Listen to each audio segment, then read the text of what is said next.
We've talked about our free agent wish list quite often, what the Houston Astros need, what the Houston Astros want. First base was an area of weakness for the Astros in the regular season. Yuli Gurriel found the fountain of youth in the playoffs. We didn't think that could realistically continue in 2023.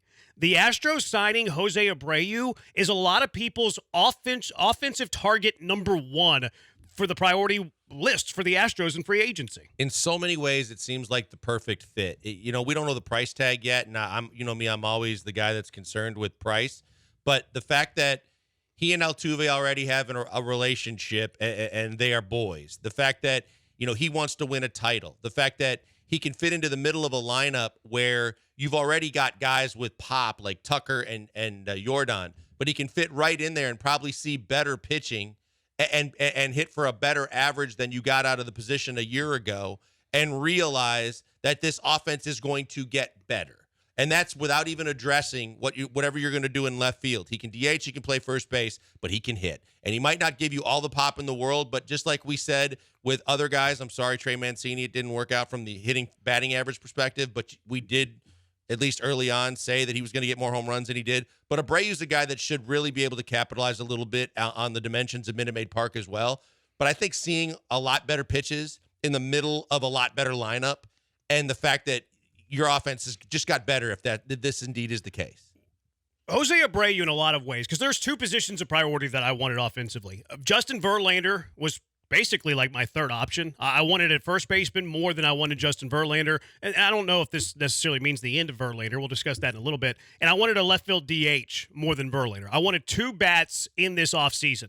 And like when we had the Rafael Montero conversation as well, I don't care that the Astros slightly overspend on Rafael Montero if they still accomplish the two bats in the offseason. It seems like the Astros are locking up one of those two bats. From a first base priority list, Jose Abreu is at the top of my list. Mm-hmm. There were some concerns there, and some of the concerns that you mentioned, his age. He's going to be 36 years old whenever he debuts with the Houston Astros, if this deal indeed does get done. And then his power, the home run numbers anyways, they did go down. He went from 30 in 2021, cut in half, to 15 in 2022. That said, his OPS numbers were relatively the same. They were 7 points lower, but then his OPS plus was higher. So, he hit fewer home runs, but he turned it up with doubles.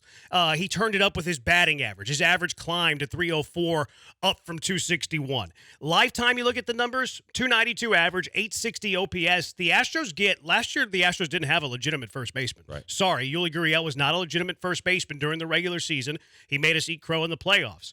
The Astros now not only have a legitimate first baseman, but they have a top 10 first baseman, and I say top 10 conservatively, in all of Major League Baseball. Well, and I'd like you to put in your analytics time machine that you go into, if you can punch in, and how many home runs would he have had he played? I think it was 20-something. I've looked at it. I think it was 20-something. But I think, and I don't expect this to be a long-term deal, but I think this also accomplishes something that we talked about, the difference between and where the separation and the parting of the ways came between Click and Crane, which was he wanted to make a splash. Crane always wants to make a splash. This is a splashy move.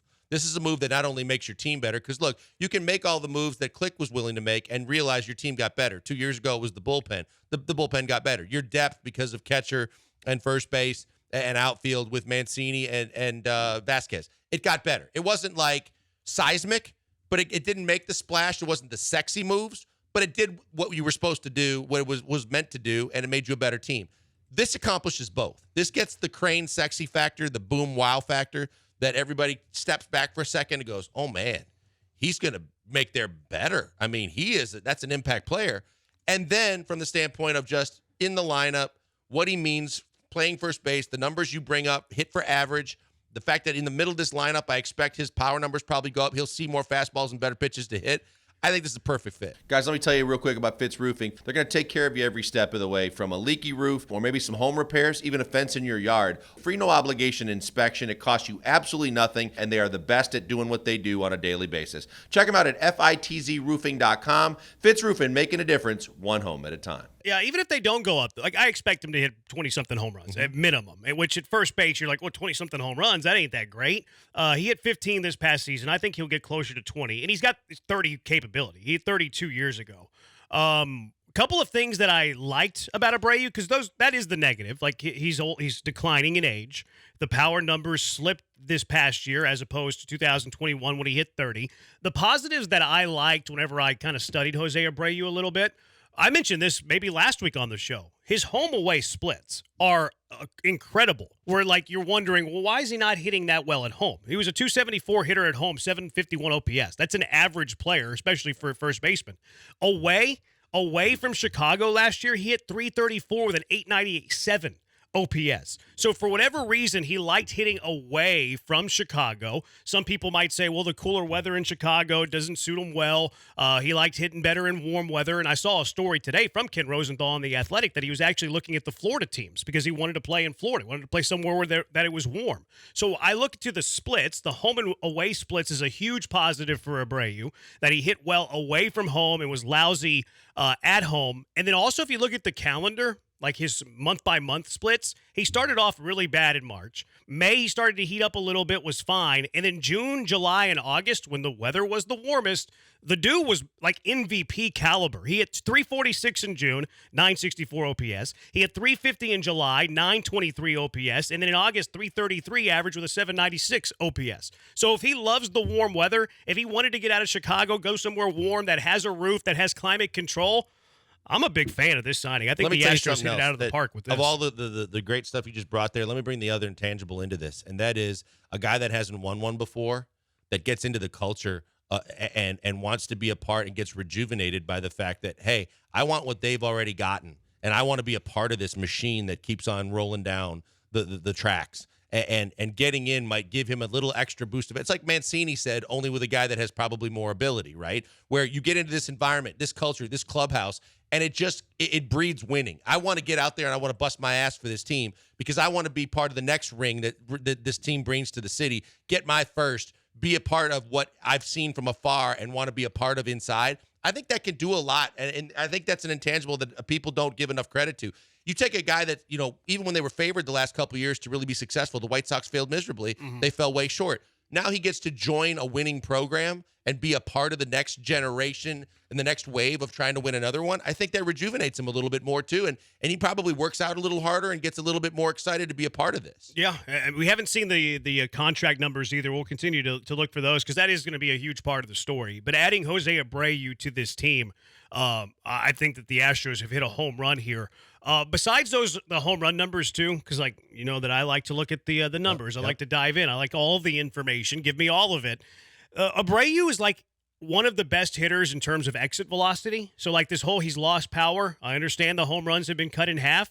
He still is in the 93rd percentile in average exit velocity, a hard hit percentage of 97. He's in the 96th percentile of expected WOBA. He also fits the Astros profile. So he smashes the ball. He finds barrels. He's a great contact hitter. And what I mean that he fits in the Astros profile, he doesn't strike out a lot, and he's willing to take walks as well. What did we hear about the Astros lineup all season long? It's a team that does not strike out much, and they're willing to take their walks. Jose Abreu is the perfect fit to this lineup. The one question, the age, will there be regression, and then can he try to get a spike in the home run numbers from where they were a year ago? Yeah, no, look, I think that obviously there's still going to be a few questions to be answered, and the money for me is the biggest question, but I think this is a massive upgrade at first base. I think offensively it's a perfect fit. I think that you bring a guy like Michael Brantley in on top of this, and again, you bring a guy that one thing you do know, assuming that he's healthy, a guy that wants to be here, that's been a part of the culture, that realizes what his role is, and what his role is and could be is a guy that hits 300 for you and just sets the table, gets on base, he's a doubles hitter, he plays the alleys, but if he's going to hit 300 and hit doubles, he's going to be perfect in this lineup because he's just another guy that's a duck on the pond that's sitting there waiting for the other guys in the middle of this lineup to knock him in, and the team, again, gets better. And I don't think he's going to cost you as much as some of the other options in the outfield. So if you spend a little less and bring back Brantley because you spent a little more to get a guy with the impact of Abreu, I think you are better at both positions in terms of how it affects the lineup offensively, and that's the main thing here. This lineup is already very potent. I think it got better if you make those two moves. It got better already with Abreu.